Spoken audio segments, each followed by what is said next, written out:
জুলাই গণ অভ্যুত্থানে মানবতাবিরোধী অপরাধের মামলায় আসামি থেকে রাজসাক্ষী হয়েছেন পতিত স্বৈরাচার শেখ হাসিনা সরকারের পুলিশ মহাপরিদর্শক চৌধুরী আব্দুল আল মামুন। বৃহস্পতিবার আন্তর্জাতিক অপরাধ ট্রাইব্যুনালে নিজের দোষ স্বীকার করেন তিনি। রাজসাক্ষী হয়ে মামলায় সরকারকে সাহায্য করার কথাও কাঠগড়ায় দাঁড়িয়ে জানান। একই সাথে ট্রাইব্যুনালের কাছে নিরাপত্তার জন্য বিশেষ আবেদন করেন তিনি। পরবর্তীতে একক সেলে নেওয়া হয় তাকে। বাংলাদেশের আন্তর্জাতিক অপরাধ ট্রাইব্যুনালের ইতিহাসে কোনো আসামির এই ধরনের রাজসাক্ষী হওয়ার ঘটনা এটাই প্রথম বলে দাবি করেছেন সংশ্লিষ্ট আইনজীবীরা।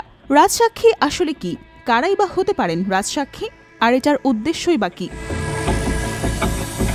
রাজসাক্ষী শব্দটির উৎপত্তি আসলে বহু পুরনো। প্রাচীনকালে রাজাদের আমলে এই শব্দের ব্যবহার বহুল ছিল।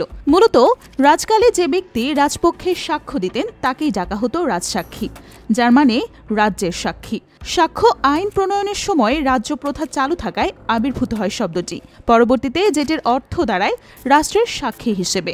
বর্তমানে রাজসাক্ষীর সংজ্ঞা দাঁড় করাতে হলে বুঝতে হবে এমন এক আসামিকে যিনি নিজ অপরাধ স্বীকার করেছেন, আবার রাষ্ট্রপক্ষকে অপর আসামিদের বিরুদ্ধে গুরুত্বপূর্ণ সাক্ষ্য দিয়েছেন।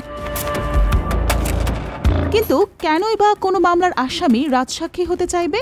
আইনজীবীদের মতে, কোনো মামলার শাস্তি থেকে বাঁচতে অথবা সাজা কমাতে সাধারণত এই ধরনের পন্থা অবলম্বন করেন ধৃত আসামিরা। বিশ্লেষকরা বলছেন, রাজসাক্ষীর দেওয়া তথ্য ঠিক থাকলে এর সম্পূর্ণ দায় বর্তায় শুধুমাত্র আদালতের ওপরে।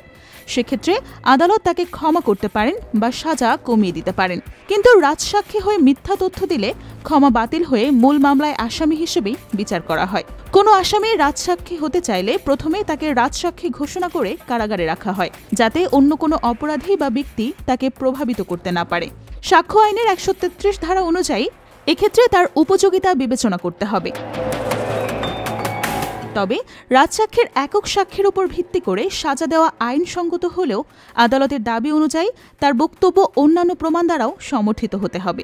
এমনটাই বলছে সাক্ষ্য আইনের ১৩৩ ও ১১৪ ধারা।